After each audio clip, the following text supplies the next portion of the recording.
اللهم صل على محمد وآل محمد. اللهم صل على محمد وآل محمد. اللهم صل على محمد وآل محمد وأجل فرجهم وعلى آله وصحبه ومن tabi'ahum bi ihsan ila yaumil amma ba'd. Bapak Ibu yang sama dimuliakan Allah Subhanahu wa taala, pertama-tama mari kita memanjatkan puji dan syukur kehadirat Allah Subhanahu wa taala. Karena atas perkenannya lah kita semuanya bisa bersua dalam keadaan sehat walafiat, terutama di dalam rangka menjalankan ibadah puasa di bulan suci Ramadan ini. Teman sekalian, pada kesempatan petang ini kita akan meneruskan surat An-Nazi'at. An-Nazi'at yang pertemuan yang ketiga. Jadi kita sekarang akan membaca surat An-Nazi'at. Ayatnya yang ke-21, 31, ya 21 ya Pak ya. 21 sampai 30. Ya, 21 sampai 30. Jadi tadi pagi adalah 11 sampai 20, sekarang 21 sampai 30. Jemaah sekalian berbahagia, bersama dengan kita sudah ada Ustazuna, Ustaz Safi Saleh. Mudah-mudahan beliau tidak sedang dalam perjalanan. Afwan, Ana di luar, Ustaz. Oh, di luar ya. Nah, jadi Bapak Ibu sekalian, Ustaz Safi Saleh sedang di luar. Jadi tidak memungkinkan untuk memandu kita membaca ayat suci Al-Quran. Ustadz kita yang lain belum ada, Pak Buya, yang Ustadz Wahidin belum kelihatan juga. Baiklah, kita masuk ke screen, kita membaca surat yang ke-79. Jadi Bapak Ibu yang ingin membuka mushafnya sendiri, yaitu kitab sucinya, bisa buka surat 79, surat yang ke-79, surat An-Nazi'at, ayatnya 21 sampai 30. Surat 79 ayatnya 21 sampai 30. Mari kita masuk ke screen.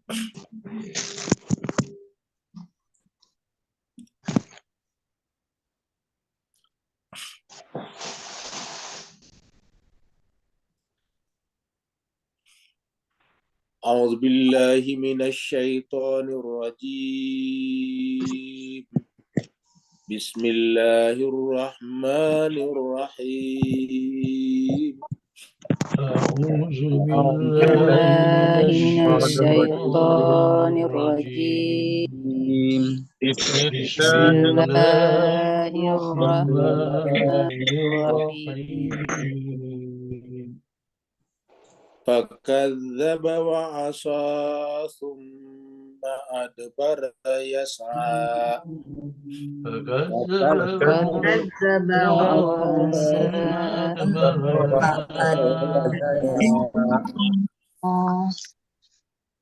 Fahasyara fanada faqala ana rabbukumul a'la.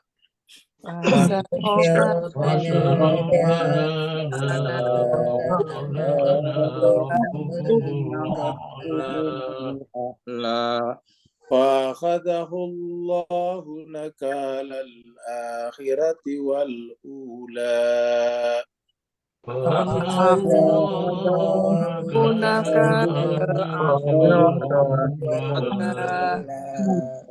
إن في ذلك لعبرة لمن يخشى.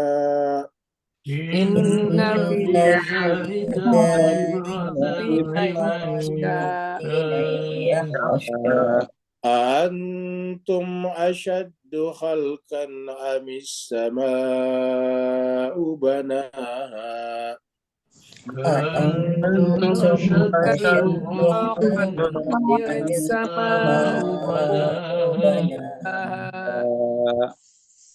رفع سمكها فسواها.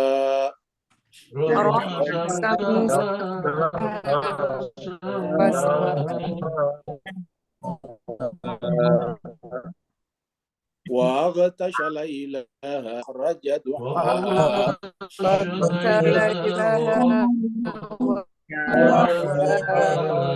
والأرض بعد ذلك دحاها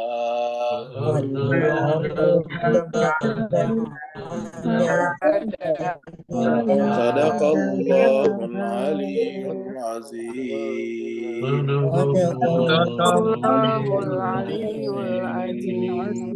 اللهم صل وسلم وزد وبارك على رسول الله وآله الأطهار على رسول الله وآله الأطهار على رسول الله وآله الأطهار. اللهم صل على محمد وآل محمد. Allahumma salli ala Muhammad wa ali Muhammad. Bapak Ibu jemaah sekalian, terima kasih banyak semuanya telah ikut membaca ayat-ayat suci Al-Quran. Insya Allah Subhanahu wa Ta'ala akan mempersaksikan, mencatat Bapak Ibu semuanya sebagai hamba-hamba yang merupakan bagian dari diri Allah Subhanahu wa Ta'ala yang disebut dengan Ahlullah. Karena dengan apalagi kita mendekati Allah kalau bukan dengan ilmunya, yaitu Al-Quran. Kita teruskan surat An-Nazi'at, surat yang ke-79. An-Nazi'at artinya malaikat pencabut nyawa. Kemudian turunnya di Mekah. Disebutlah dengan surat Makkiyah. Kalau di Madinah namanya surat Madaniyah. Jumlah ayatnya adalah 46 ayat. Jadi jumlah ayat totalnya 46 ayat. Dan tadi kita sudah baca sampai 30, berarti tinggal 2 kali pertemuan, yaitu ayat 31 sampai 46. Terakhir pada tadi pagi, kita sudah membaca dan mentadaburi sampai ayat 20, 19-20. Ketika Allah SWT datang atau mengutus Nabi Musa datang kepada Fir'aun, lalu kemudian Fir'aun mendustakan ayat-ayat Allah SWT yang disampaikan melalui Nabi Musa. Termasuk bukan hanya argumen ataukah hujah yang disampaikan Nabi Musa ataukah permintaan yang disampaikan Nabi Musa, tetapi juga ayat yang diperlihatkannya diantaranya tongkat jadi ular. Jadi kesimpulannya tadi pagi, kemudian Fir'aun kemudian menolak ataukah mendustakan ataukah bersikap takabur terhadap ayat yang diperlihatkan oleh Nabi Musa. Allah SWT berfirman, A'udzubillahi minasyaitonirrajim, Bismillahirrahmanirrahim, Farahul ayatal kubra. Lalu kemudian Nabi Musa memperlihatkan kepadanya, huknya kepada Fir'aun, yaitu al-ayah, yaitu tanda. Ayat ini adalah tanda, bukan tanda-tanda, tetapi tanda, yaitu ayat al-kubra yang besar. Kenapa disebut tanda yang besar? Karena kita lihat tongkat kayu dilempar menjadi ular yang seharusnya tidak bisa. Tapi bagaimana sikap daripada Fir'aun? Sikapnya adalah fakadzdzaba wa asa. Jadi sikap Fir'aun adalah fakadzdzaba, mendustakan. Nah, siapa sebetulnya yang didustakan oleh Fir'aun? Tentu bukan tongkatnya, tetapi Nabi Musanya sendiri. Jadi yang dia dustakan, yang dia tolak di sini adalah kenabian Nabi Musa.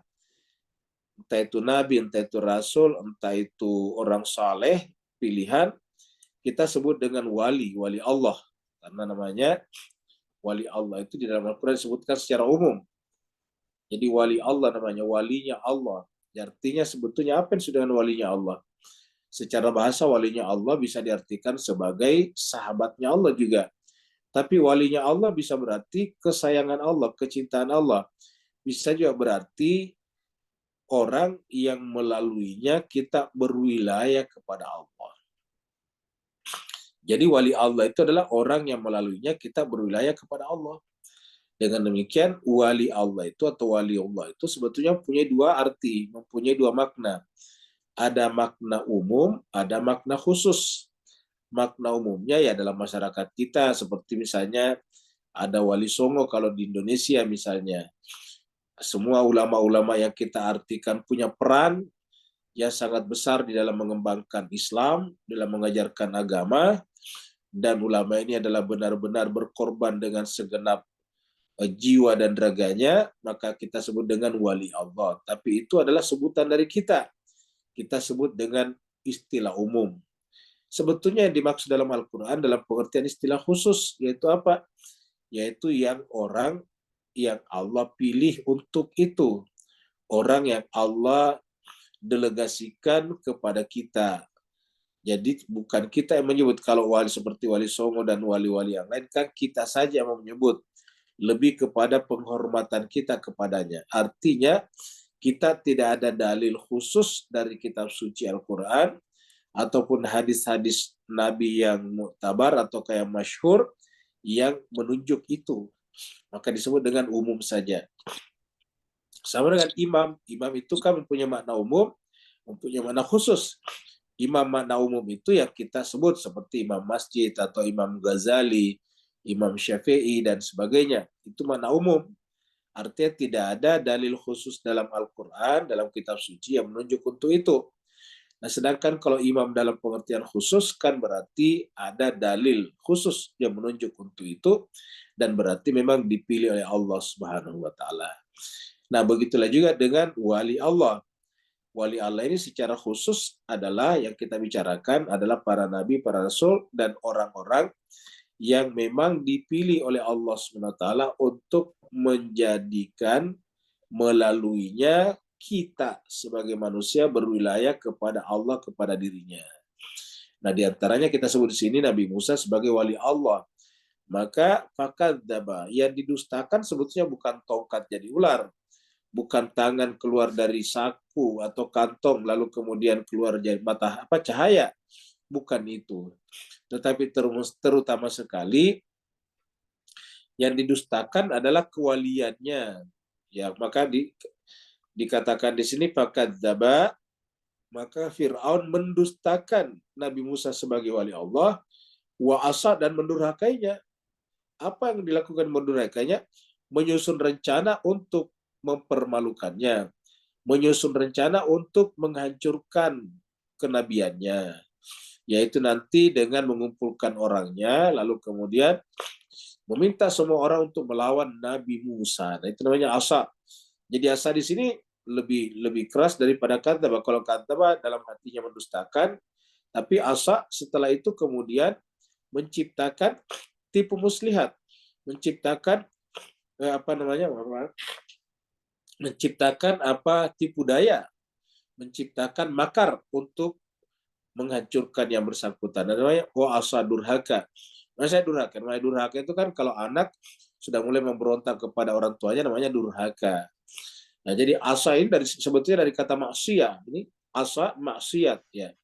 Jadi kalau kita bermaksiat kan berarti kita melakukan pemberontakan terhadap Allah. Kenapa? Karena perintahnya kita langgar, larangannya kita lakukan. Jadi itu namanya asa, maksiat. Jadi maksiat itu adalah ibaratnya memberontak. Perintahnya kita tolak dan larangannya kita lakukan. Nah, itu namanya maksiat atau asa. Dan itu yang terjadi pada Fir'aun terhadap wali Allah, Nabi Musa, dan juga Nabi Harun alaihi wassalatu wassalam. Inilah fakadzdzaba wa asa. Dan ini yang kita panjang bicarakan di dalam surat Al-Mursalat dengan dalam bentuk yang berulang-ulang, yaitu wailu yauma idzin lil mukadzibin. Jadi wailu yauma idzin lil mukadzibin. Nah, kadzdzaba ini adalah kata kerja lampau fi'il madhi. Jadi dia yang mendustakan. Kalau orang yang mendustakan namanya mukadzib. Ya, jadi orangnya, fi'ilnya fa'ilnya namanya. Jadi wailu yauma idzin lil mukadzib. Tapi karena jamak mukadzibin, ya, gitu. Wailu yauma idzin lil mukadzibin. Kecelakaan neraka wailah pada saat itu bagi orang-orang, jadi orang-orang karena jamak yang mendustakan. Mendustakan apa? Mendustakan wali Allah Subhanahu wa taala. Baru kemudian Firaun adalah asa, durhaka kepadanya. Ini adalah peninggalan Firaun, ya. Summa adbara yas'a, kemudian adbara membelakang. Jadi bukan hanya berpaling. Kalau berpaling itu kan cuma begini. Kalau ini adbara membelakang. Jadi memunggungi Nabi Musa. Jadi pergi meninggalkan Nabi Musa. Begitu maknanya. Summa adbara. Kemudian dia pergi meninggalkan Nabi Musa, yas'a, ya, bergegas pergi. Jadi adbara berarti memunggungi, pergi dari, lalu kemudian yas'a, berusaha. Ingat kata-kata sa'i. Sa'i itu kan usaha. Jadi kata-kata sa'a, yas'a itu adalah kata kerja mudhari.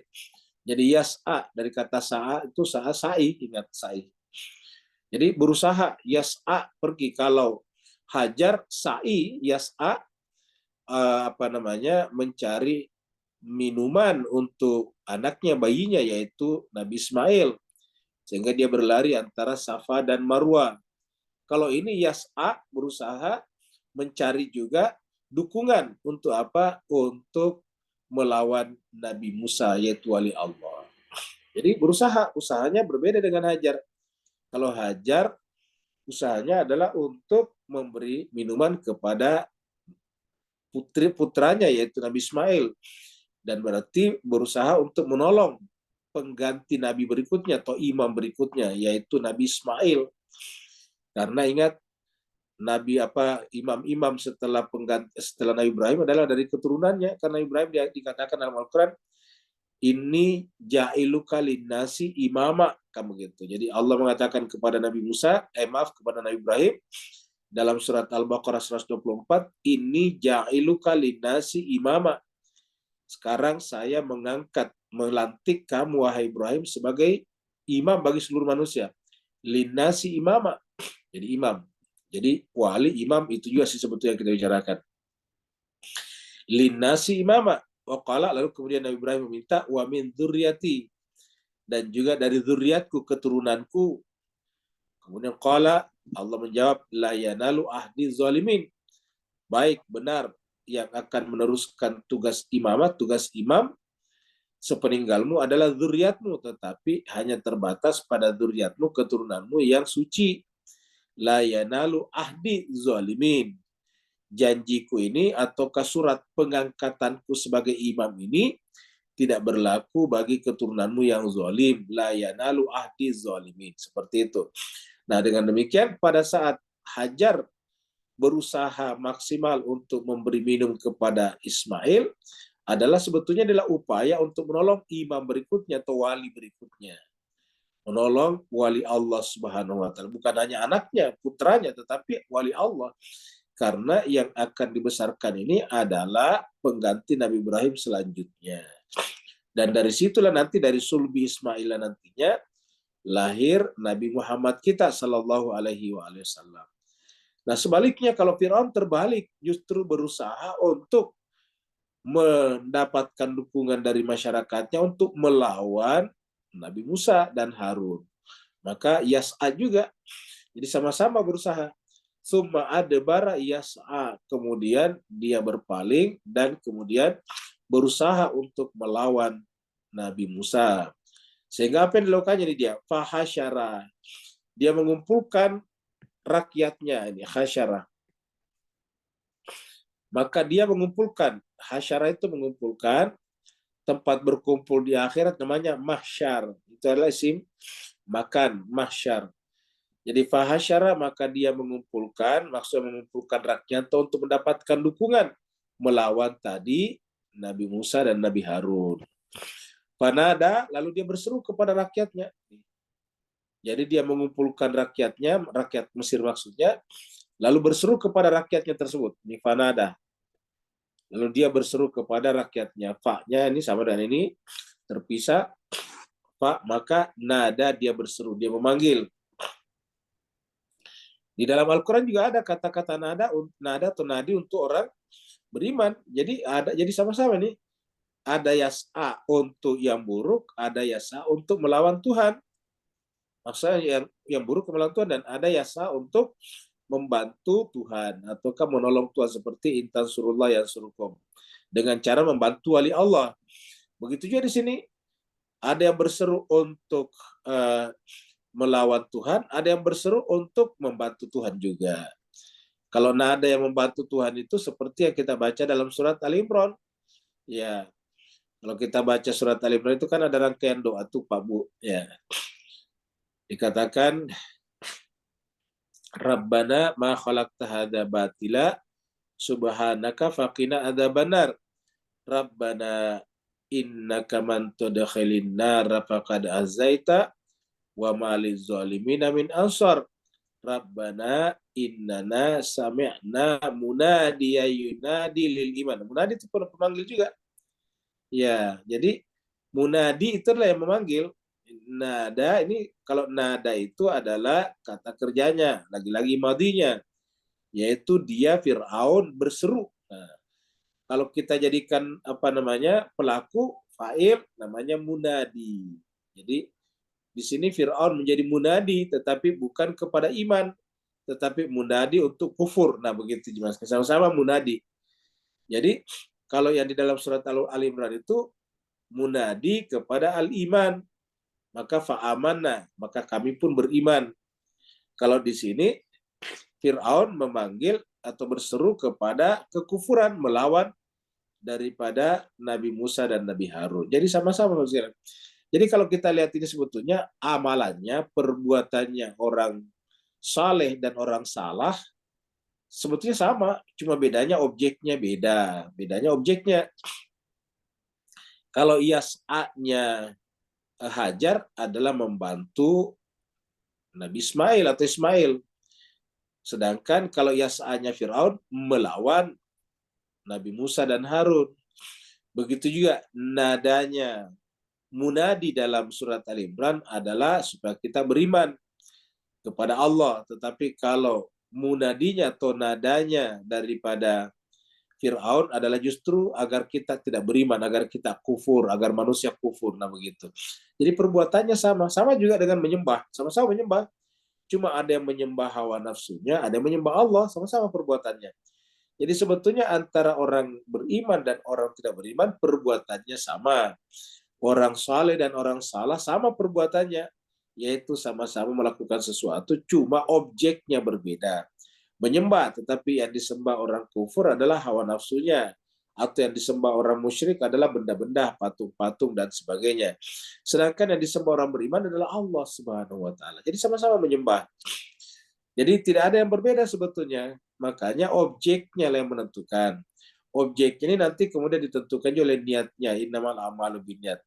Jadi dalam kehidupan kita sehari-hari seharusnya Bapak Ibu semuanya tidak ada perbedaan yang signifikan antara aktivitas sehari-hari orang beriman dan orang yang tidak beriman.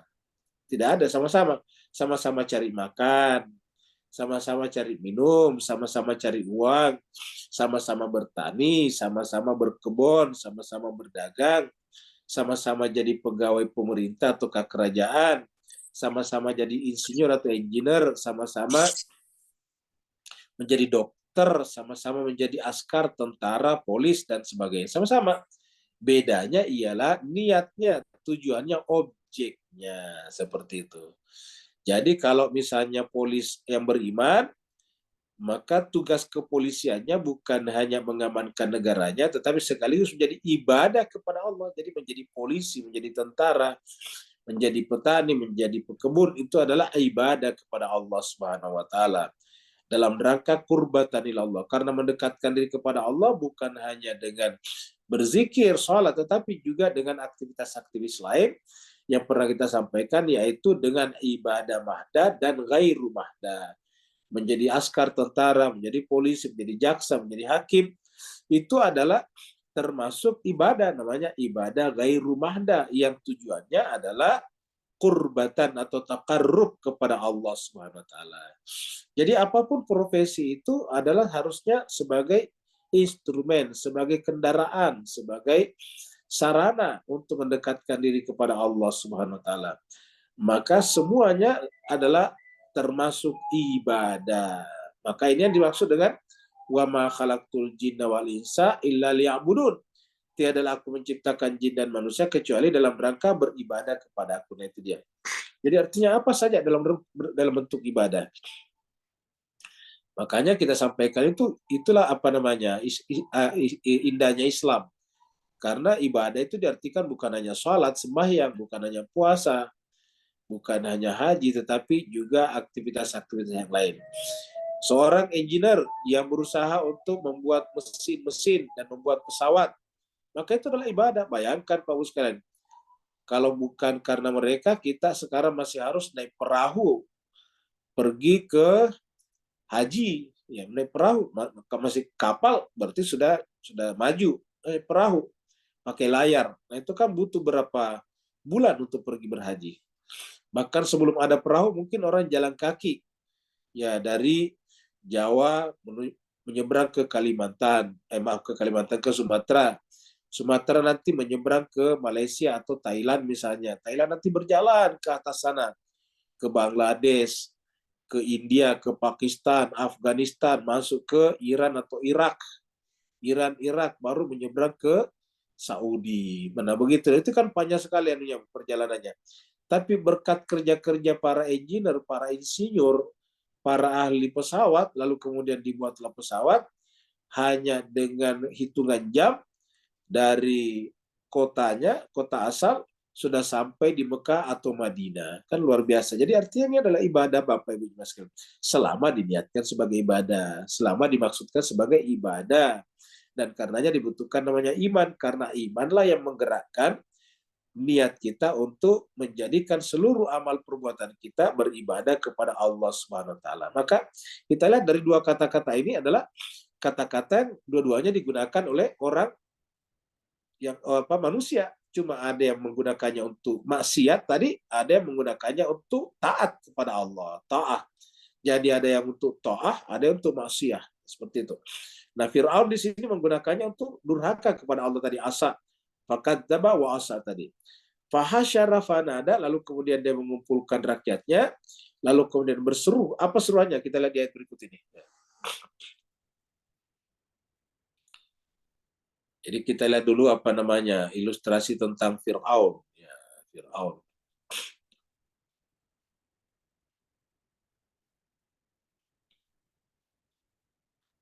Nah, Fir'aun tiba-tiba muncul dari sana, lalu kemudian mengaku sebagai Tuhan. Ilustrasi Pak sekalian ya, ilustrasi yang bagus ya dari video singkat ya. Jadi dia tiba-tiba mengaku sebagai Tuhan, tetapi setelah jadi Tuhan ujung-ujungnya kayak gini Pak sekalian. Coba. Ini kan mumi ceritanya, mumi Fir'aun. Dia ngaku-ngaku sebagai Tuhan, ujung-ujungnya hanyalah mumi. Yang tadi berdiri tadi itu kan adalah tempat simpannya mumi ya. Semacam peti mumi. Nah gitu. Ternyata ya ini yang mengaku Tuhan, Bapak Ibu sekalian ini. Ini tadinya yang mengaku Tuhan kepada Nabi Musa ya. Faqala, nah dia berkata, ana rabbukumul a'la. Bapak Ibu bisa bayangkan kalau yang kayak tadi itu mengaku Tuhan ya. Yang ada adalah zombie tadi itu kan Bapak Ibu sekalian ya. Jadi faqala, dan Fir'aun berkata, ana rabbukumul a'la. Akulah Tuhanmu yang paling tinggi. Bayangkan. Jadi tidak ada lagi di atasnya kata al-a'la di sini dari kata ala, paling tinggi. Ala itu tinggi. Al-a'la menjadi isim tafdil namanya, paling tinggi. Ya, sama dengan al-akbar, paling besar. Al-asgar, paling kecil, itu paling. Jadi dia katakan, anak akulah, ini Fir'aun yang mengaku. Anak, ini Fir'aun. Anak akulah rabbukum, bayangkan rabbukum, akulah Tuhanmu al-a'la yang paling tinggi. Ya, akulah Tuhanmu yang paling tinggi. Artinya apa? Tidak ada lagi di atas saya. Nah, tadi kita ambil ilustrasinya, orang yang tadinya mengaku sebagai Tuhan, ya ujung-ujungnya seperti itu, mumi yang tidak punya nilai apa-apa kecuali hanya nilai sejarah saja, historis. Itu pun juga narasi yang berbicara tentangnya tentu yang buruk, karena yang ada adalah otoritarianisme, diktatorianisme, kezaliman dan sebagainya. Nah, jadi dia berseru kepada rakyatnya di tengah-tengah rakyatnya. Karena kan Nabi Musa mengajak tadi kepada Allah kan. Halaka ila antazakka, masih ingat sebelumnya tadi pagi? Halaka ila antazakka wa ahdiyaka ila rabbika, ingat. Wa ahdiyaka ila rabbika fatakhsha, kan begitu tadi kata-katanya Nabi Musa kepada Fir'aun ya. Jadi setelah Allah berfirman, hal ataka hadis Musa isnadahu rabbuhu bil wadil muqaddas tuwa izhab ila fir'auna innahu tagha faqul hal laka ila at-tazakka wahdiyaka ila rabbika, ingat, wahdiyaka ila rabbika fatasya. Nah, kata-kata ila rabbika fatasya itu dia membuat sepertinya marah. Apa? Ada Tuhan selain aku, kira-kira gitulah. Ila rabbika, Tuhanku, saya tidak punya Tuhan, kira-kira gitulah Pak Ustaz. Akulah Tuhan yang paling tinggi. Karena kan tadi kata-katanya rabbika, ila rabbika, kan Tuhanmu. Fir'aun mengaku tidak punya Tuhan. Yang Tuhan adalah saya, kira-kira begitulah Pak Ustaz. Ila rabbika fatasya. Nah, maka apa kau bilang wahai Musa? Tuhanku, tidak ada Tuhanku. Sayalah Tuhan. Nah, begitulah. Kalau kita hubungkan tadi pembahasan tadi pagi. Sayalah, akulah Rabbukumul A'la. Akulah Tuhanmu yang paling tinggi. Jadi faqala, dia berkata, ana Rabbukumul A'la. Akulah Tuhanmu yang paling tinggi. Bukan Tuhan yang dikatakan Musa itu. Akulah Tuhanmu yang paling tinggi. Ya kira-kira jangan dengarkan Musa itu. Ya, akulah Tuhanmu yang paling tinggi. Tidak ada Tuhan selain daripada aku. Jadi inilah ana rabbukumul a'la. Makanya tadi videonya menarik, kita lihat bahwa orang yang tadinya mengaku sebagai Tuhan tiba-tiba muncul dari peti buminya sebagai zombie seperti itu. Ya, ana rabbukumul a'la, akulah Tuhanmu yang paling tinggi. Bapak bisa bayangkan ini. Maksud saya gini Pak Ustaz. Coba kalau sekarang ini ada orang seperti ini, apa yang terjadi dengan orang-orang yang terkadang mengaku sebagai menggunakan jubah baju agama itu? Orang tidak mengaku sebagai Tuhan saja itu dilabrak luar biasa. Bagaimana kalau mengaku Tuhan? Tetapi Nabi Musa justru tidak bersikap kasar kepada Fir'aun. Luar biasa kan? Padahal adakah kedurhakaan yang lebih tinggi daripada satu, mendustakan Nabi dan durhaka, lalu mengangkat, melantik dirinya sebagai Tuhan. Dan ini bukan hoax, ini diabadikan dalam Al-Quran. Sedangkan mohon maaf, sebagian orang yang berjubah agama justru menciptakan hoax untuk menghancurkan negara orang. Bapak, ibu-ibu masih ingat dulu, sesaat sebelum dihancurkannya Syria. Sesaat sebelum dihancurkannya Syria. Apa yang beredar sebelumnya? Beredar sebelumnya adalah foto-foto. Padahal foto-foto itu dibuat dari Photoshop, diedit. Jadi seakan-akan di situ Bashar al-Assad, kepala negaranya Suriah, memaksa rakyatnya untuk sujud kepada kakinya, bayangkan. Cuma nyuruh orang sujud kepada kakinya. Itu hoax, dibuat-buat. Luar biasa. Baru dimasukkan di sebagian masjid-masjid, diedarkan. Ya, setelah itu kemudian meminta orang untuk pergi berjihad di Syria melawan pemerintah Assad yang Syiah katanya itu. Sehingga dipecah belalah umat Islam, suruh berkelahi antara Sunni dan Syiah. Luar biasa kan? Tapi lalu siapa yang berkuasa di sana sekarang setelah di bagian-bagian yang masih bertahan pemberontaknya? Yaitu Amerika Serikat. Bapak dari mana tahu? Mendengarkan aja berita terakhir ini. Amerika tiba-tiba merasa diserang oleh drone yang katanya buatan Iran. Kan begitu. Kan artinya bahwa berita itu mengungkapkan kepada kita bahwa ada tentara Amerika yang tinggal di sana. Artinya apa? Yang berkepentingan untuk menguasai Syria dan mengusir Bashar al-Assad bukan orang Islam, bukan yang berbaju agama, tapi Amerika Serikat dengan memperbodoh orang yang suka menggunakan agama sebagai tameng dan kaos. Nah, jadi jemaah sekalian ini terjadi. Nah, ini bukan hoax ini Pak Ustaz sekalian. Yang kita bicarakan ini bukan hoax. Bukan cerita bohong. Ini Al-Quran yang menceritakannya. Dan bukan hanya Al-Quran. Ini juga bisa kita dapatkan di dalam kitab Perjanjian Lama. Ya. Kita dapatkan dalam ensiklopedi. Kita dapatkan dalam lembaran-lembaran buku sejarah. Ini adalah fakta historis. Tetapi bagaimana Musa menghadapinya? Ia tidak pernah melakukan pemberontakan kepada Fir'aun. Tidak pernah mengumpulkan massa untuk memerangi Fir'aun, apalagi merakit bom untuk meledakkan istananya Fir'aun. Nggak ada seperti itu. Ya, coba kita lihat jemaah sekalian. Jadi artinya apa? Ini Al-Quran. Kita mau yang mana melihat Islam ini? Jadi oleh sebab itulah sekali lagi Bapak Ibu sekalian, kalau kita ingin melihat apakah tindakan seseorang itu Islami atau tidak Islami, jangan lihat jubahnya, bajunya, atau fasihnya berbahasa Arab, atau jenggotnya yang panjang. Itu gampang semuanya, Bapak sekalian. Bahasa Arab gampang, pergi aja latihan, pergi aja belajar bahasa Arab di Timur Tengah sekian bulan, itu sudah fasih bahasa Arabnya. Suruh aja tidak mencukur jenggotnya 3 bulan kalau laki-laki sudah panjang. Jadi gampang. Ya, tetapi memanjangkan akal pikiran tidak bisa setahun 2 tahun. Ya. Jadi oleh sebab itulah, maka mari kita jangan sampai selalu tertipu oleh pembuat agenda-agenda palsu seperti ini dengan menjual agama. Nah, ini adalah ayatnya menceritakan kepada kita bahwa yang namanya Fir'aun itu fakadzaba, dia mendustakan, wa asa, dia durhaka. Lalu kemudian dia mengaku ana rabbukumul a'la, ini dia berikan ana rabbukumul a'la. Tapi apakah Musa berusaha mengumpulkan apa namanya Bani Israel, lalu kemudian mari kita serbu istananya Firaun? Tidak begitu. Ya, Islam itu tidak fatalistik. Islam itu tidak destruktif. Ya. Ingat, Islam itu tidak destruktif. Islam itu adalah konstruktif. Ya.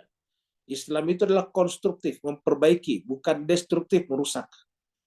Jadi dengan demikian, inilah yang diabadikan. Orang mengaku dia sebagai Tuhan paling tinggi, adalah kedurhakaan paling tinggi.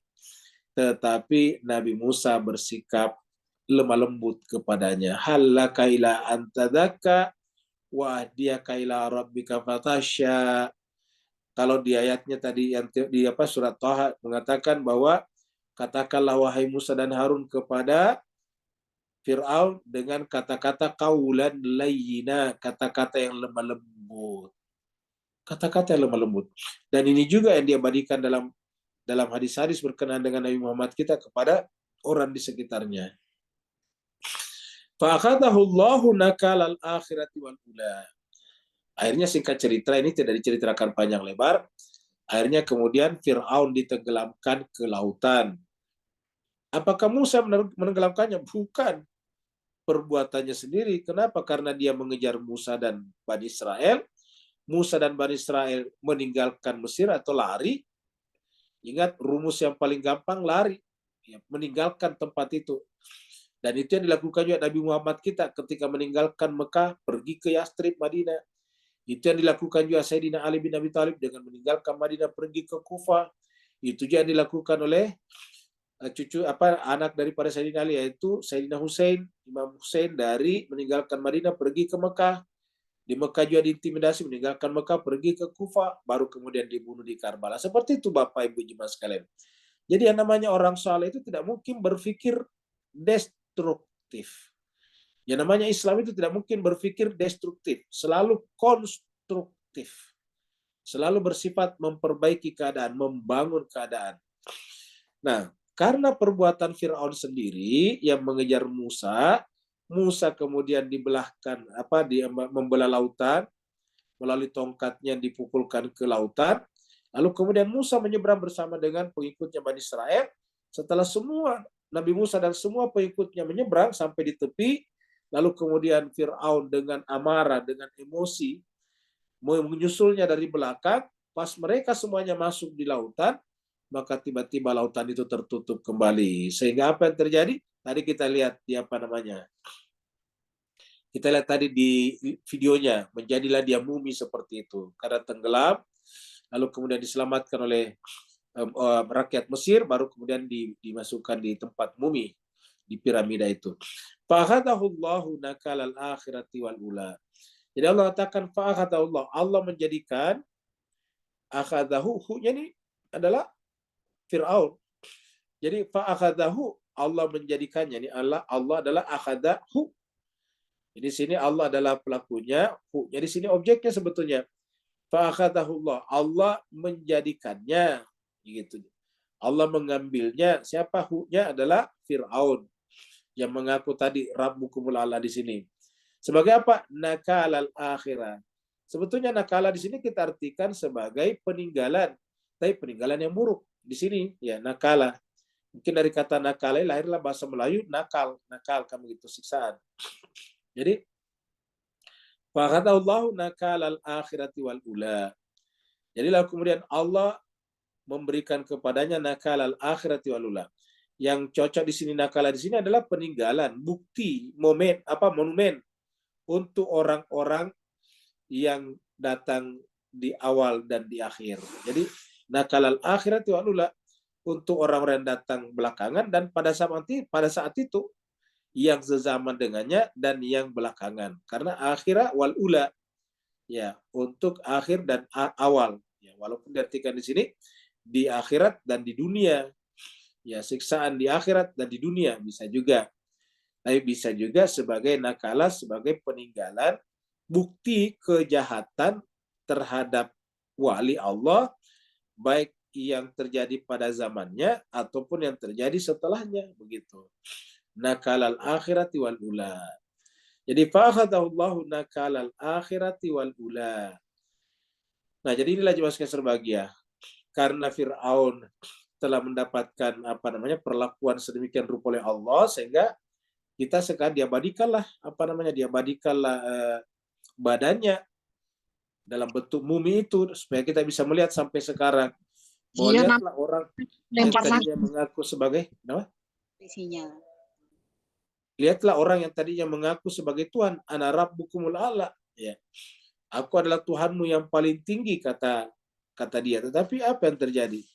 Jadi artinya apa, Bapak Ibu jemaah sekalian berbahagia? Tidak ada manusia yang masuk akal, yang rasional, kalau dia mengaku-ngaku sebagai memiliki segala-galanya. Makanya perasaan kita mengaku hebat, mengaku ini, mengaku ilmunya ini dan itu pasti keliru, Pak Ibu sekalian. Karena kita sudah sampaikan hakikat segala sesuatu adalah Allah. Berarti hakikat ilmu kita adalah Allah. Kalau kita berkuasa seperti Firaun, hakikat kekuasaan itu adalah Allah yang punya sebetulnya. Kalau kita punya kerajaan seperti Firaun, hakikat kerajaan itu adalah Allah. Jadi hakikat segala sesuatu kembali kepada Allah, karena semuanya bermula dari Allah, dan semuanya sampai sekarang dia ada karena bersama keberadaannya dengan Yang Maha Ada, yaitu Allah Subhanahu wa taala. Ketika Yang Maha Ada menarik adanya dari sesuatu, maka sesuatu itu juga hilang keberadaannya. Dia masuk dalam ketiadaan. Jadi segala sesuatu yang ada diadakan oleh Allah Subhanahu wa taala. Maka setiap orang yang mengaku-ngaku seperti Firaun, ana rabbukumul a'la, itu pasti keliru. Nah, Bapak Ibu sekalian, sebelum kita pindah, kita lihat di sini bahwa ini adalah jawaban dimulai dengan anak. Ini perhatikan Pak Ustaz, ini anak. Jadi kita mulai dari kata anak ini. Ya. Jadi dalam Al-Quran itu rata-rata orang durhaka kepada Allah, asal tadi durhaka, itu jawabannya dimulai dengan selalu mendahulukan kepentingan akunya. Aku, ana rabbukumul a'la ini. Ini ana rabbukumul a'la, kata-kata Fir'aun kepada Nabi Musa. Ini bisa kita lihat juga kata-kata Namrud. Ya, Namrud juga berkata seperti ini. Jadi berkata juga seperti itu. Mari kita lihat di dalam surat Al-Baqarah di sini. Ya. Kita lihat di sini surat Al-Baqarah ya. Surat Al-Baqarah.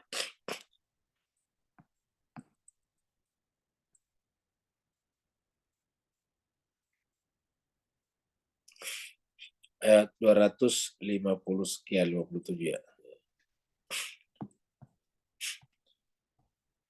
Nah, ini ya, ayat 258. Kita baca, Allah berfirman, Alam tara ilal ladzi haja Ibrahim. Apakah engkau belum melihat? Ini alam. Apakah lam belum? Apakah engkau belum tara melihat, memperhatikan? Ila kepada. Ya, kalau sekarang kita membaca ya ceritanya. Kepada siapa? Alladzi, orang yang haja, itu mendebat, ya, berargumentasi melawan Nabi Ibrahim. Fi Rabbi, berkenaan dengan Tuhannya Ibrahim, yaitu Allah SWT. An atahullahul mulk, di mana orang itu adalah orang yang Allah berikan kepadanya kerajaan. Yang tadi, kalau kerajaan hakikatnya Allah, ini atahullahul mulk, yang Allah berikan kepadanya kerajaan. Jadi an atahullahul mulka, Allah berikan kepadanya kerajaan. Siapakah yang sesama dengan Nabi Ibrahim dan berdebat dengannya tapi diberikan kekuasaan? Yaitu Namrud, tapi tidak disebutkan namanya di sini. Makanya kita sampaikan tadi pagi bahwa Namrud itu tidak pernah disebutkan namanya dalam Al-Quran, tapi kalau Fir'aun disebutkan berkali-kali. Idh qala Ibrahimu, ketika Ibrahim berkata. Jadi ketika Ibrahim berkata, Rabbiyalladzi yuhyi wa yumit. Jadi kurang lebih Namrud berkata kepada Ibrahim setelah dipanggil karena patungnya rusak satu yang kecil. Lalu kemudian kira-kira Namrud berkata, wahai Ibrahim, kalau kamu tidak menyembah Tuhan kami, lalu siapa yang kamu sembah? Kira-kira gitulah. Berkata Nabi Ibrahim, yang aku sembah adalah, ini kalau Ibrahim, yang aku sembah ialah Rabbi, Tuhanku, alladzi yang yuhyi wa yumit, yang menghidupkan dan mematikan. Kalau patung kan tidak bisa menghidupkan, tidak bisa mematikan. Tuhan yang kusembah adalah Rabbi alladzi yuhyi wa yumit, Tuhanku yang menghidupkan dan mematikan. Apa jawaban Namrud ini? Qala maksudnya Namrud menjawab, berkata, ini sama tadi, perhatikan juga sekalian. Ana uhyi wa umit. Perhatikan juga sekalian. Ana uhyi wa umit. Akulah yang menghidupkan dan mematikan. Jadi Bapak Ibu sekalian perhatikan kata-kata ini ya. Perhatikan kata-kata ini ya. Ana uhyi wa umit. Ini sama kata-katanya. Ya, ini sama dengan kata-katanya atau mirip dengan kata-kata yang tadi Fir'aun ini. Ya. Mulai dari anak. Ana uhyi wa umit. Akulah, sayalah uhyi yang menghidupkan. Wa umit dan mematikan. Coba kita perhatikan tadi ini Bapak sekalian ya. Perhatikan di sini nih. Sama kan? Kalau di sini ana rabbukumul ala. Kalau tadi ana uhyi wa umit kan sama saja.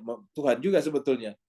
Jadi sama-sama kalau Fir'aun mengatakan ana rabbukumul ala, kalau Namrud mengatakan ana uhyi wa umit. Akulah yang menghidupkan dan mematikan. Kalau menghidupkan dan mematikan kan berarti mengaku Tuhan juga. Ya. Jadi Namrud mengatakan ana uhyi wa umit, ini dia. Ya. Ana uhyi wa umit. Akulah yang menghidupkan dan mematikan. Ya. Nah, jemaah sekalian kita teruskan, kita hanya melihat ini kata-kata ini sama. Ya. Kita lagi misalnya juga dengan iblis. Ya, kita lihat iblis. Apa yang dikatakan iblis? Mari kita lihat di sini. Ya. Kita lihat di sini surat 7. Ya. Ayat 12. Ini surat 7, surat Al-Araf ayat 12. Jadi kita singkat ceritanya bahwa Allah menyuruh seluruh malaikat sujud, seluruh makhluk sujud kepada Adam.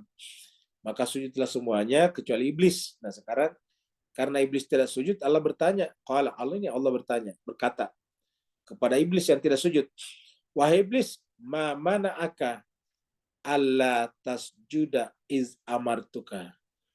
Wahai iblis, apa keberatanmu, apa masalahmu, apa yang menghalangimu Allah tasjuda untuk tidak bersujud. Ini Allah untuk tidak bersujud. Ketika amartuka, aku perintahkan kepadamu. Jadi intinya amartuka, aku perintahkan kamu untuk sujud. Coba lihat jawabannya iblis. Qala. Iblis menjawab, ana khairum minhu. Aku lebih baik dari dia. Coba. Sama. Jadi sama-sama dimulai dengan menunjukkan keakuannya, merasa dirinya hebat di mas kalian. Ya. Jadi itu artinya apa? Orang boleh mengaku-ngaku sebagai agamawan atau apapun juga namanya itu. Kalau sudah selalu mendahulukan keakuannya, selalu dirinya merasa lebih hebat, lebih suci nih. Ya. Ana khairum minhu. Ini sama tadi ya. Coba.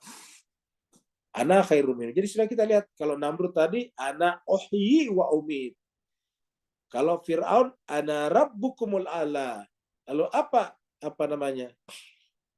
Kata daripada iblis, ana khairum minhu. Ana khairum minhu. Tidak pernahkah Nabi Muhammad berkata anak? Biasa, tetapi didahului dengan perintah dari Allah. Jadi Allah menyuruhnya berkata begitu. Mari kita lihat. Ya. Jadi ini adalah kita sudah lihat 3 oknum ini. Pertama tadi adalah Nabi Musa, kemudian Namrud, kemudian iblis. Ya, sekarang kita lihat Nabi Muhammad kita. Pernahkah berkata anak? Ya. Biasa juga, mari kita lihat di sini nih. Ya. Nabi Muhammad juga berkata anak. Ya, kita lihat di dalam surat Al-Kahfi. Ya. Surat 18.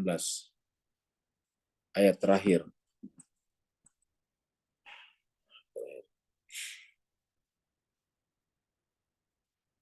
Nah, perhatikan ya sekalian. Ini juga Nabi Muhammad nih. Ana basyarun mislukum. Ini adalah kata-kata Nabi Muhammad kita. Ya, ini adalah Nabi berkata. Ana basyarun mislukum. Ya. Yuha ilayya. Jadi kita ambil sini ana mislukum. Coba perhatikan sekali. Nabi Muhammad berkata, tapi apa di depannya? Nikol. Jadi bukan maunya Nabi berkata begitu. Ya. Jadi ini ada kata kul di sini. Jadi kul ini Allah yang menyuruh, jadi bukan maunya Nabi. Kul katakan Muhammad, innama bahwasanya ana basyarun mithlukum. Katakan Muhammad bahwasanya aku adalah basyarun mithlukum. Bedanya dengan kalian adalah yuha ilayya annama ilahukum ilahun wahidun begitu. Jadi ini ada juga Bapak saya perhatikan itu. Ana basyarun mithlukum. Ya, tapi ada kulnya di sini. Jadi artinya bukan maunya Nabi mengatakan ana, cuma di dalam kalimat ini tidak bisa menghindari kata ana karena menjelaskan tentang keadaan Nabi sebagai basyaria, sebagai manusia biologis seperti kita. Jadi harus mengatakan saya juga manusia biologis, coba. Untuk mengatakan saja saya manusia biologis kan itu kan sebetulnya biasa-biasa saja. Artinya tidak ada yang luar biasa dalam kata-kata saya kan adalah basyar, manusia biasa seperti kalian. Kan tidak ada yang bisa ditafsirkan sebagai Tuhan di sana. Kalau tadi dalam kata-kata Namrud memang Tuhan, kenapa? Sayalah yang menghidupkan dan mematikan. Akulah yang menghidupkan dan mematikan. Fir'aun, akulah Tuhan yang paling tinggi seperti itu. Nah, tetapi kalau di sini Nabi Muhammad hanya datar saja pengakuan biasa, Anda menyampaikan fakta bahwa aku ini adalah manusia basyariah seperti kalian. Tetapi itu pun tidak dari asal dia, bukan sumbernya dari dia, tetapi ini perintah dari Allah. Qul, katakanlah Muhammad, innama ana basyarun mislukum yuha. Jadi Bapak sekalian ini kita sudah lihat ya perbedaan-perbedaannya dalam Al-Quran. Jadi kalau kita tadabburi Al-Quran itu luar biasa, kita menemukan pelajaran-pelajaran yang sangat mendalam di dalam Al-Quran. Jadi kesimpulannya sebelum kita pindah ke ayat 26, Bapak Ibu sekalian, marilah kita jangan pernah menyimpan dalam diri kita bahwa sayalah, akulah. Apakah kita tidak boleh berkata saya? Boleh saja kalau itu datar-datar aja. Ya, saya tinggal di Singapura boleh saja, saya tinggal di Jakarta boleh saja, saya tinggal di Papua boleh saja. Karena itu datar-datar saja, menjelaskan fakta bahwa saya ini tinggalnya di Papua misalnya. Saya tinggalnya di Malaysia. Itu tidak ada yang salah di sana, artinya bahwa benar. Nah, yang tidak boleh adalah perasaan sayalah yang paling tinggi, sayalah yang paling pintar, sayalah yang paling suci. Nah, itu dia tuh. Sayalah yang paling ini, sayalah kalau bukan karena saya maka tidak akan terjadi seperti ini dan seperti itu. Nah, itulah berbahaya. Jadi itulah yang kita harus camkan dari kata-kata ini. Ya. Ayat 26 sekarang. Ini masih masih Fir'aun, di mana kita bisa mengambil pelajaran yang banyak dari ini. Jadi ilustrasinya bagus, ada semacam flying object untuk melakukan penelitian bahwa kita harus belajar daripada kisah daripada Fir'aun ini. Inna fi dzalika, sesungguhnya pada yang demikian itu. Jadi tadi pada yang demikian itu, inna sesungguhnya, fi dzalika pada yang demikian tadi itu, la benar-benar ibratan, ada ibrah pelajaran. Liman yakhsha, bagian takut. Ya. Liman ini, liman yakhsha. Ya. Bagian takut kepada Tuhannya. Ingat tadi tujuannya Musa datang kepada Fir'aun, yaitu halaka ila antadzaka wa ahdiyaka ila rabbika fatakhsha. Itu tadi ingat. Tak, karena Fir'aun, berbicara kepada Fir'aun. Nah, jemaah sekalian sini katakan inna fi dzalika la'ibratan liman yakhsha. Kenapa ada pelajaran itu berbahayanya mengalamatkan sesuatu pada diri kita, mengalamatkan kepintaran pada diri kita, mengalamatkan kekayaan pada diri kita, mengalamatkan kecantikan, kegantengan pada diri kita. Itu berbahaya. Itu sudah mencederai sebetulnya kesucian hati kita. Itu sudah termasuk ada unsur syirik di dalamnya. Yaitu telah meletakkan diri kita lepas daripada Allah. Ya, jadi oleh sebab itulah ini dikatakan la'ibratan lima yasha. Ada pelajaran bagi orang-orang yang takut kepada Tuhannya, yang ingin berjumpa dengan Tuhannya atau yang ingin menyatu dengan Tuhannya. Nah, Allah kasih gambaran tentang alam semesta yang begini rumit. Ya, yang mana yang lebih susah penciptaannya? Alam semesta ataukah kamu, kira-kira kata Tuhan. Nah, kita rasa alam semesta bisa berputar seperti ini. Ini kan bisa benda-benda bisa berputar melingkar seperti ini kan luar biasa sebetulnya. Karena aslinya itu Pak Bus sekalian, setiap benda bergerak pengen lurus tuh. Tapi ini gerakannya kok melingkar, mengelilingi pusatnya. Ya. Dan ini adalah raksasa karena jaraknya ini kan adalah miliaran, jutaan kilometer. Ya. Aantum asyaddu khalqan amis sama? Apakah kalian yang lebih susah, yang lebih apa namanya, lebih dahsyat penciptaannya, ataukah as-sama langit? Ya. Jadi apakah kalian? Jadi antum di sini kalian manusia ya. Apakah kalian asyaddu khalqan amis sama?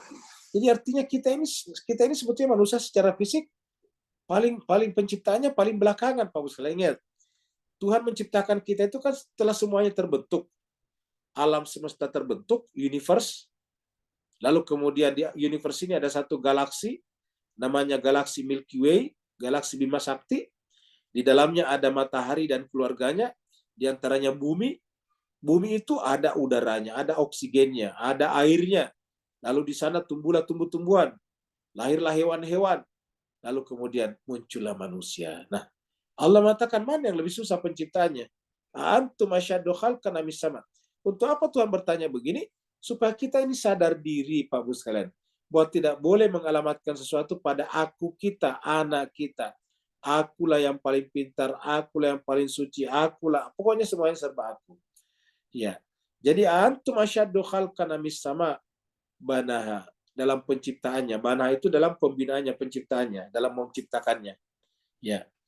Jadi tentu kita menjawab jauh lebih rumit, jauh lebih complicated apa namanya langit. Jadi jauh lebih complicated itu apa namanya alam semesta daripada kita manusia ini. Karena alam semesta dulu semuanya ada, baru kita muncul belakangan. Jadi Allah bertanya, antum asyaddu khalqan amis sama banaha. Harusnya kita menjawab, ya Allah, alam semesta lah yang paling berat. Ya, kita lihat ini malam.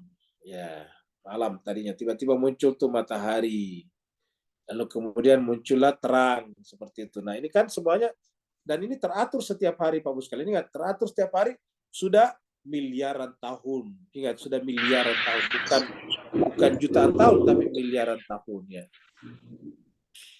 Rafa asamkaha fasawwaha. Dialah Allah yang rafa'a meninggikan. Kata meninggikan itu sebetulnya bukan meninggikan dalam pengertian seperti atap rumah kita. Meninggikan itu membuat jarak-jarak, tetapi tetap presisi. Seperti tadi planet-planet, tetap jaraknya kepada matahari dan berputar terus-menerus. Miliaran tahun tetap seperti itu. Jarak bumi dengan kepada matahari pada bulan Desember setiap tahun selalu sama. Pada bulan Juni setiap tahun selalu sama, kan ada perubahan sedikit juga, makanya ada musim dingin, musim panas.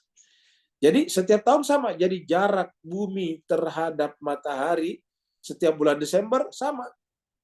Desember tahun dulu sampai tahun sekarang sama. Begitu ya bulan Juni misalnya, pada summer, sama juga. Sejak zaman dulu sampai sekarang. Presisi, luar biasa. Rafa'a samkaha fasawwaha. Jadi dialah yang meninggikannya dan dialah yang membangunnya, samkaha, dialah yang membuatnya, lalu kemudian dia juga menyempurnakannya, sampai kemudian terbentuk kehidupan di muka bumi, lahirlah kita manusia. Wa aghtasha lailaha wa akhraja duhaha. Dan dia menjadikan malamnya gelap. Jadi Bapak sekalian, ini lagi-lagi menjelaskan kepada kita yang namanya malam itu adalah gelap. Ya, tidak bisa dikatakan malam apabila belum gelap. Jadi kata gelap tentang malam itu sudah banyak sekali. Jadi Allah mendefinisikan malam dalam Al-Quran itu banyak sekali. Ada kata-kata walaili idza yaghsha. Yang namanya malam itu adalah apabila menutupi. Apalagi lail itu apabila libasa, menjadi pakaian, berarti menutupi juga. Wa ja'alna laila libasa. Kan begitu pembahasan di surat An-Naba tempo hari. Nah, sekarang wa aghtasha lailaha. Yang namanya malam itu adalah apabila sudah gelap. Jadi kalau belum gelap ya bukan malam. Sedangkan kita disuruh berpuasa kan sampai malam. Atimus syama ilal laili, sempurnakanlah puasa sampai malam. Nah, jadi jemaah sekalian berbahagia, tidak ada di dalam Al-Quran sempurnakanlah puasa sampai azan. Ya, kalau sempurnakan puasa sampai azan, begitu azan zuhur kita buka puasa. Tidak juga dikatakan ilal maghrib, tidak ada kata ilal maghrib atau ilal ghurub, yang ada adalah atimus syama ilal laili. Wa akhraja duhaha. Lalu kemudian akhraja mengeluarkan dari mana? Dari malam itu, duhaha pagi. Jadi pagi itu keluar dari malam, malam keluar dari siang, begitu Pak sekalian. Ya, yulijul laila fin nahari wa yulijun nahara fil lail minal dan seterusnya. Jadi seperti itu. Kemudian dia juga membuat bumi ini, kemudian ada air, coba kita lihat. Tiba-tiba ada air seperti ini. Dan ini kemudian jumlahnya bukan sebesar ini saja Pak sekalian, bukan sebesar ini.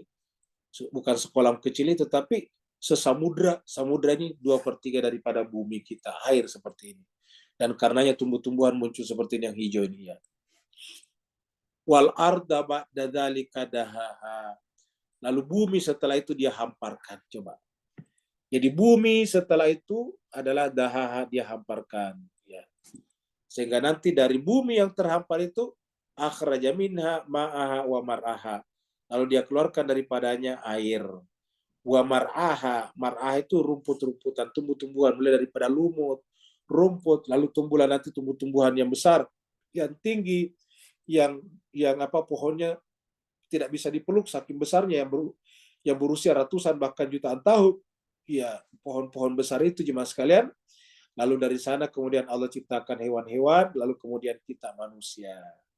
Nah, jadi Bapak Ibu sekalian, mudah-mudahan ayat-ayat seperti ini mengingatkan kita betapa tidak ada apa-apanya kita ini manusia di muka bumi ini. Ulangi lagi, betapa tidak ada apa-apanya kita di muka bumi sampai Allah bertanya, "A'antum asyaddu khalqan amis sama banaha?" Apakah kalian yang susah penciptaannya atau ke alam semesta? Tentu karena kita sudah belajar ilmu pengetahuan, kita menjawabnya bahwa alam semesta lah yang paling susah. Tetapi betapa tidak sedikit orang yang tiba-tiba mengaku dialah segala-galanya. Nah, pelajaran bisa kita ambil di sana Bapak Ibu sekalian, marilah kita membersihkan jiwa kita dari kata akulah yang paling tinggi, akulah yang paling hebat, akulah yang paling. Karena kalau kita melakukan itu Pak, Allah akan tunjukkan kepada kita bahwa kita tidak ada apa-apanya. Lihatlah kasus-kasus yang terjadi sekarang. Dia dengan seenaknya menyiksa orang, tetapi ternyata setelah ditangkap polisi tidak ada apa-apanya. Seperti itu. Ternyata tidak apa-apanya Pak. Setelah dibawa ke pengadilan, tidak ada apa-apanya. Lihatlah tadi Fir'aun. Fir'aun adalah raja di raja pada zamannya. Tapi dia mengatakan, ana rabbukum lala. Kita lihat tadi ilustrasinya, videonya. Tiba-tiba tersimpan di dalam peti mumi dan keluar seperti itu. Itulah yang mengaku Tuhan. Pada zaman Nabi Musa tidak ada apa-apanya. Jadi marilah kita Bapak sekalian belajar humble seperti mana Nabi Musa, seperti Nabi Harun, seperti para wali-wali Allah yang lain. Terima kasih banyak Bapak Ibu sekalian. Wa'alafu minkum. Mohon maaf atas segala kekurangan. Silakan yang mau bertanya. Waalaikumsalam warahmatullahi taala wabarakatuh. Silakan Pak Nur. Alhamdulillah, barakallahu fi ajin. Bismillahirrahmanirrahim. Bismillahirrahmanirrahim. Dalam ayat 24 sama Al-Araf 7172 terguna perkataan seperti faqala ana rabbukum. So rabbukum tadi dengan di alam Allah itu rabbukum sama-sama menyatu. Sedangkan kata-kata bukan ilah hukum. So, beri pencerahan kenapa rabbukum dipertekankan dan bukan ilah hukum tadi Ustaz. Afwan. Baik, terima kasih banyak Pak Nur. Sebelum kita jawab pertanyaan Pak Nur, kita ulangi lagi kembali ini. Kalau di dalam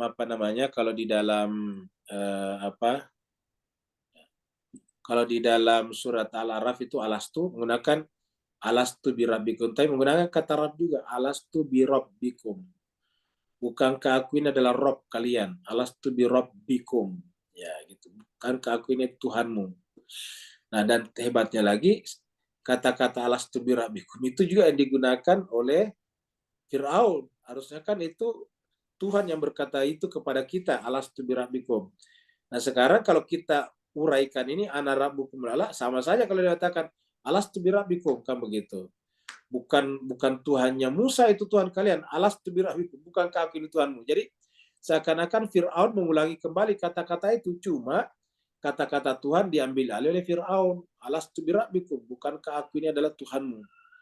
Jadi alastu birabbikum, bukankah aku ini adalah Tuhanmu?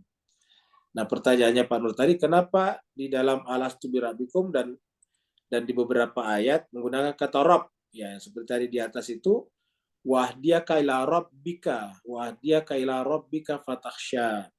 Kenapa tidak menggunakan kata ilahukum misalnya? Nah, kita sampaikan Mas sekalian bahwa kata Rabb ini adalah bentuk umum. Bentuk umum karena Rabb itu diambil dari bahasa manusia, majikan, bos, ya gitu. Jadi kata-kata Rabb ini sebelum digunakan untuk Tuhan, itu sudah digunakan oleh manusia untuk menunjukkan bos, majikan. Seperti Nabi Yusuf mengatakan bahwa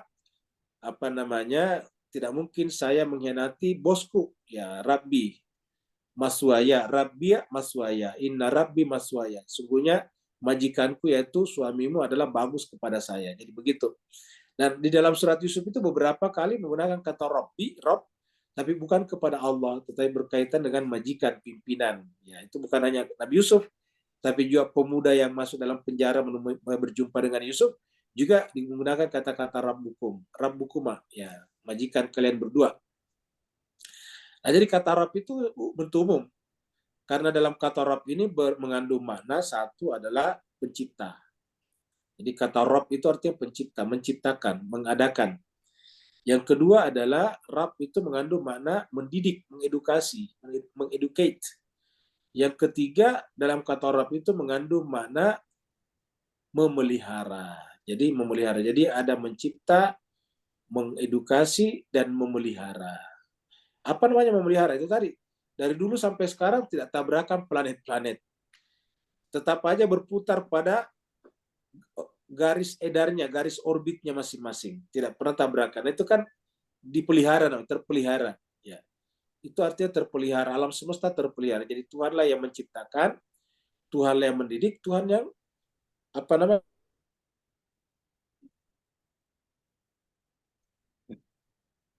mendidik. Itu tadi. Kok mendidik?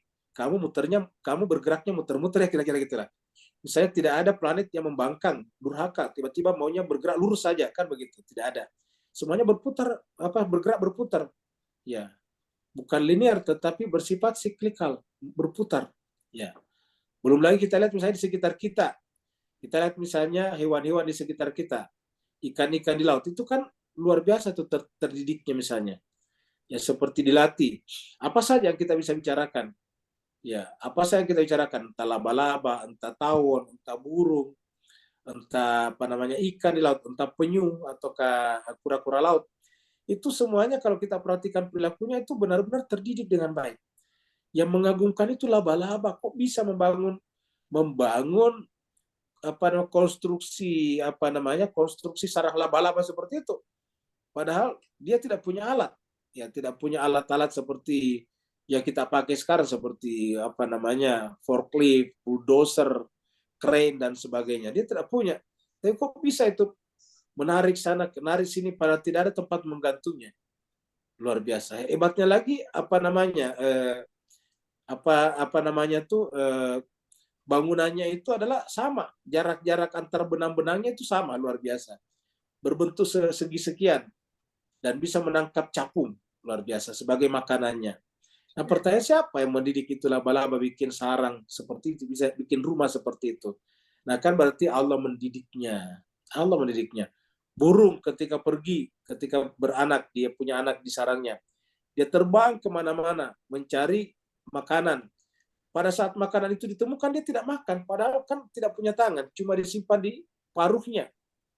Dia disimpan di paruhnya begini, baru dia terbang kembali ke sarangnya. Dimasukkan ke mulut anaknya, coba Mas kalian. Padahal dia juga mungkin lapar itu si ibunya, si bapaknya.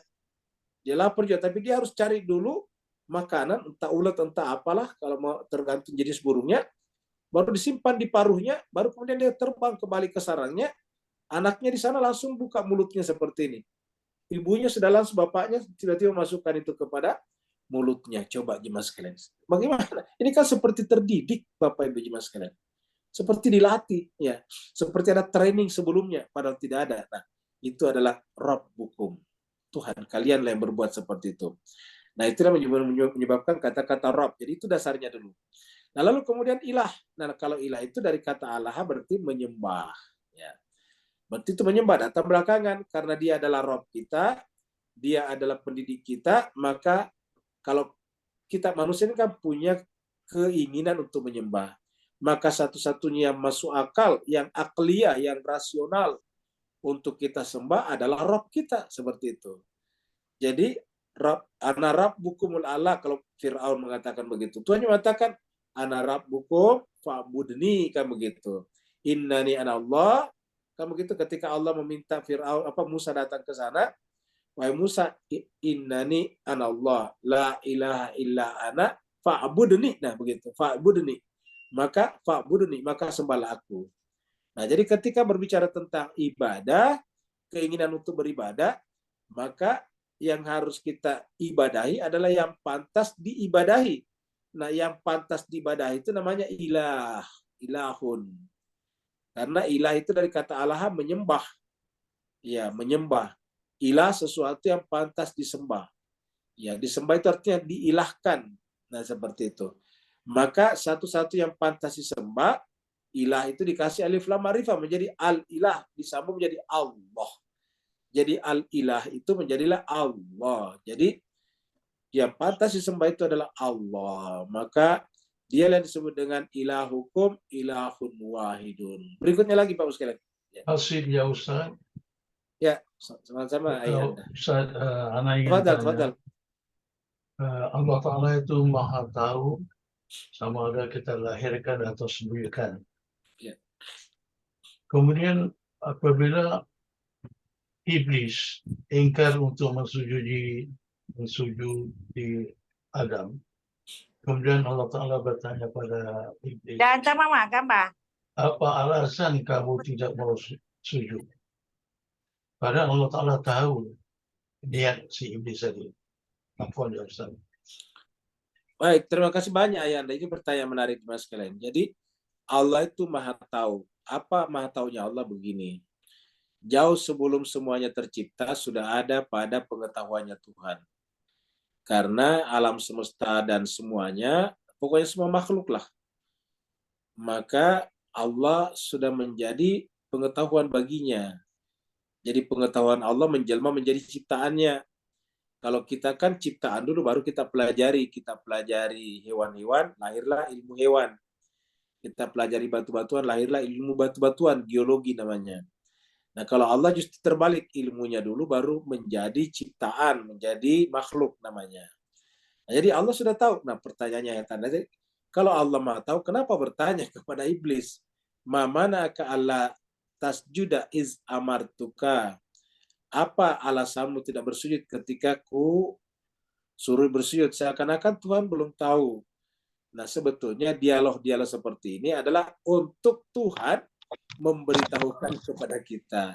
Jadi sebetulnya dibuat dialog seperti ini caranya Tuhan untuk mengedukasi kita sebetulnya ya. Jadi sebetulnya dia sudah tahu. Sama dengan guru kalau dia tanya kita, bukan berarti dia belum tahu, tapi caranya dia untuk mengedukasi kita. 3 tambah 3 berapa? Apakah gurunya tidak tahu? Bukan, dia sudah tahu. Tapi dengan cara seperti itu dia ingin mengedukasi muridnya. Buat 3 tambah 3 itu adalah 6. Dia sudah tahu sebetulnya, tapi dia bertanya bukan untuk dia tahu, tapi untuk murid tahu. Si Bapak guru itu sudah tahu 3 tambah 3 6, 3 kali 3 9. Ya. Tetapi dia bertanya seperti itu adalah untuk mengeducate, untuk mengedukasi, mendidik murid-muridnya. Begitulah juga sebetulnya Allah SWT adalah guru itu karena dia adalah allama. Dalam Al-Quran dikatakan wa allamal insana malam yalam. Kata allama itu kan mengajar, berarti dia adalah muallim, dia adalah guru. Nah, Allah itu adalah guru yang luar biasa. Kita lihat dalam Al-Quran berbagai macam cara digunakan untuk mengedukasi kita. Ada dialog, ya. Ada monolog, ada juga berbentuk narasi, ya, ada seperti itu. Ada juga berbentuk pernyataan, ada yang berbentuk description, macam-macam itu dalam Al-Quran luar biasa. Nah, jadi ada juga dalam bentuk menyuruh seseorang berbicara seperti itu, ya. Mengangkat seperti misalnya ahli neraka suruh berbicara. ahli surga suruh berbicara, kan kita lihat itu ada diskusi-diskusinya. Nah seperti itu Bapak sekalian. Jadi Al-Quran itu lengkap sekali. Semua bentuk metodologi edukasi, metodologi pendidikan itu benar-benar disampaikan dalam Al-Quran. Jadi seperti itu sebetulnya Ayahanda. Syukurnya Ustaz, syukur. Afwan Ayahanda. Ada lagi Bapak sekalian? Kalau tidak ada kita tutup sampai di sini. Di screen Assalamualaikum Ustaz. ada. Oh ya silakan. Ustaz Wahidin silakan. Fadal. Ya, syukran Ustaz, insyaallah. Terkait dengan sikap Ananiah tadi itu, Ustaz, anak gitu. Iya. Konon ya Ustaz, saya tidak tahu sumber, saya juga tidak tahu di mana sumbernya. Adam ketika disuruh ke ukhruj dari ke surga gitu. Pada awalnya ketika dia sendiri yang diciptakan Allah, konon katanya itu muncul sikap dalam batinnya dia, hanya saya sendiri. Apakah ada manusia lain gitu yang lebih baik dari saya? Manusia bukan jin gitu. Itu muncul itu. Makanya ketika itu Allah menegur dia dengan memunculkan, disuruh mengangkat kepalanya di dinding surga itu nampaklah sajarah tadi itu, ada sajarah thayyibah tadi itu. Itu adalah ahlul kisah itu. Itulah yang terbaik. Makanya Allah bertanya siapa mereka itu. Dijelaskan dan sebagainya gitu loh. Nah, disitulah awalnya. Menurut sebuah cerita gitu Ustaz. Apa benar itu Ustaz? Assalamualaikum warahmatullahi wabarakatuh. Waalaikumsalam warahmatullahi wabarakatuh. Terima kasih banyak Ustaz Wahidin. Jadi Bapak Ibu jemaah sekalian berbahagia, cerita-cerita yang di luar Al-Quran berstatus relatif. Apa artinya relatif? Bisa benar, bisa salah. Gitu. Pertama adalah tugasnya para muhakik, para peneliti untuk meneliti kebenaran riwayat tersebut. Karenanya dari riwayat tentu harus diteliti kebenarannya. Apa benar sumbernya dari sumber yang benar. Misalnya dialamatkan kepada para imam, para nabi atau nabi dan sebagainya. Itu harus diketahui. Satu. Yang kedua adalah apakah sejalan dengan kitab suci Al-Quran. Ini yang paling penting. Sejalan dengan kitab suci Al-Quran. Inilah yang paling tinggi sebetulnya. Kenapa? Karena kalau tidak sejalan dengan Al-Quran tentu tidak mungkin ada riwayat-riwayat. Nah itu tadi kita katakan bisa benar, bisa salah.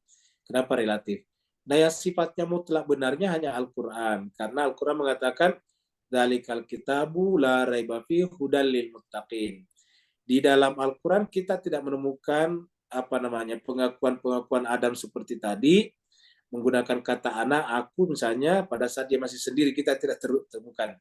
Ada sih yang mirip ditemukan tadi Ustaz Wahyudin tentang ketika Allah mengusir dia misalnya, menyuruhnya keluar, tapi itu adalah bisa kita baca di dalam surat Al-Araf tadi, kelanjutannya surat Al-Arafnya. Ini kalau tidak salah tadi saya keluar dari ya saya masuk lagi dulu Pak Bu ya. Saya masuk ke screen dulu ya. Supaya kita lihat tadi ya. Ya, jadi jemaah sekalian nanti Bu Dokter tetap screen-nya, nanti otomatis kembali kalau saya keluar ya. Nah, jemaah sekalian kita ke kita ke sini ya. Nah, kita ke surat Al-Araf tadi, mana tadi Al-Araf ini tadi. Nah, jadi kemudian Allah mengatakan qala fahbit minha, ini kan tadi ya. Khalaqtani minha wa khalaqtahu min tin. Kemudian Allah berfirman, fahbit minha, turunlah daripadanya. Fahbit minha. Ini yang disuruh turun adalah iblis. Nah, tapi untuk untuk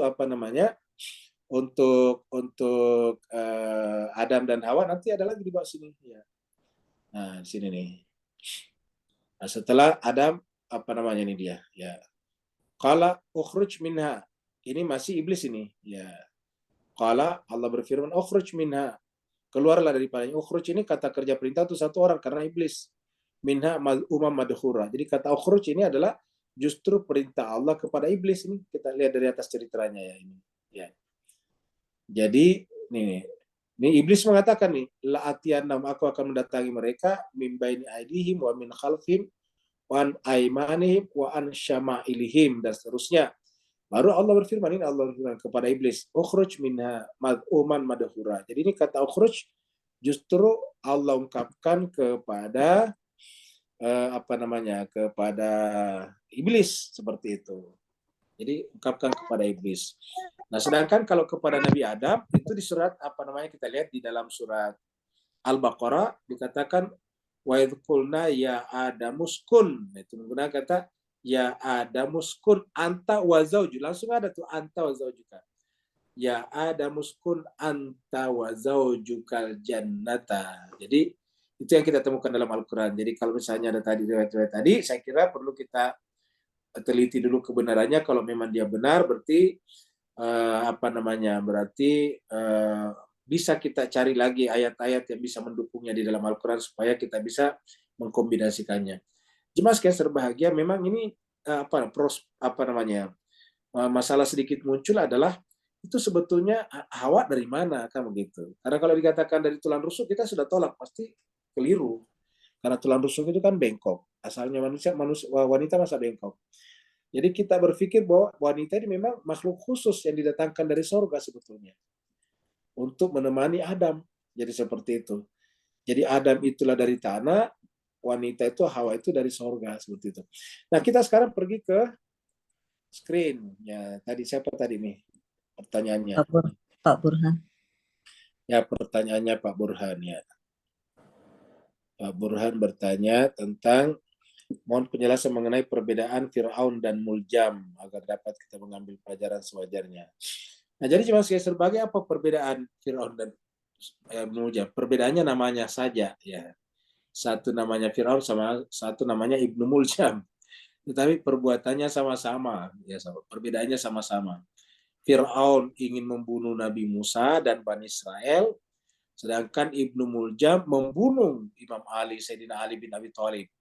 Ya, di mana perbedaannya? Nah, ini kita lihat kalau Fir'aun tidak membunuh Musa di dalam masjid, tidak juga membunuh Nabi Musa ketika sedang sholat atau sujud, seperti itu. Tapi kalau Ibnu Muljam membunuh Sayyidina Ali, Imam Ali itu dalam keadaan Imam Ali sedang memimpin sholat subuh, menjadi imam sholat subuh di bulan suci Ramadan di tanggal ganjil yaitu 19. Ya. Ketika imamnya Imam Ali sedang sujud. Ya, luar biasa. Dan Ibnu Muljam adalah hafal Quran. Orang pasti berbahasa Arab karena dia orang Arab. Kalau Fir'aun memang menentang dari awal menentang menentang Musa. Jadi bisa kita bedakan satunya adalah kafir, satunya adalah munafik seperti itu. Ibnu Muljam ini kita kategorikan munafik namanya. Kenapa? Karena dia zahirnya muslim, dia hafal Quran, dia fasih, membicarakan agama, dia rajin sholat. Tetapi hatinya begitu hitam, hatinya begitu kotor, sampai mau membunuh Sayyidina Ali bin Abi Thalib yang mereka sendiri akui sebagai Khulafaur Rasyidin ketika sedang sholat dan sujud. Nah, luar biasa. Jadi satunya kafir, satunya munafik. Lalu di mana tempatnya kalau berdasarkan Al-Quran? Tempatnya orang munafik lebih di bawah di neraka nantinya. Karena Al-Quran mengatakan dalam satu ayat di dalam Al-Quran, innal munafiqina fid darqil asfali minan nar. Sungguhnya orang-orang munafik itu tempatnya di dalam kerak neraka yang paling di bawah. Innal munafiqin, orang munafik itu fid darqil asfali minan nar, di keraknya neraka yang paling bawah. Nah, itu kalau orang munafik. Dan munafiknya munafik adalah Ibnu Muljam karena bahkan membunuh Sayyidina Ali bin Abi Thalib yang pernah lama bersama dengan Nabi, bahkan dari kecil sudah bersama dengan Nabi. Hampir bisa katakan tidak pernah berpisah dengan Nabi. Sejak dia lahir sudah menjumpai Muhammad di sampingnya, dan sampai ketika Muhammad meninggal dunia pun bersama dengan Sayyidina Ali di sana. Terima kasih banyak Bapak Ibu sekalian. Mohon maaf atas segala kekurangan. Wa'alaikum minkum. Selamat berbuka puasa. Wassalamualaikum warahmatullahi taala wabarakatuh. Waalaikumsalam warahmatullahi wabarakatuh. Ustaz, yang selalu Terima kasih dokter. Terima kasih Pak. Buka puasa. Terima kasih Pak Dokter. Terima kasih Bu Dokter. Terima kasih Bu Mita. Selamat berbuka puasa. Bu Dokter, Syukran Ustaz, syukran. Dokternya enggak? Syukran. dokter, para Makasih jemaah Pak semua Ustadz. selamat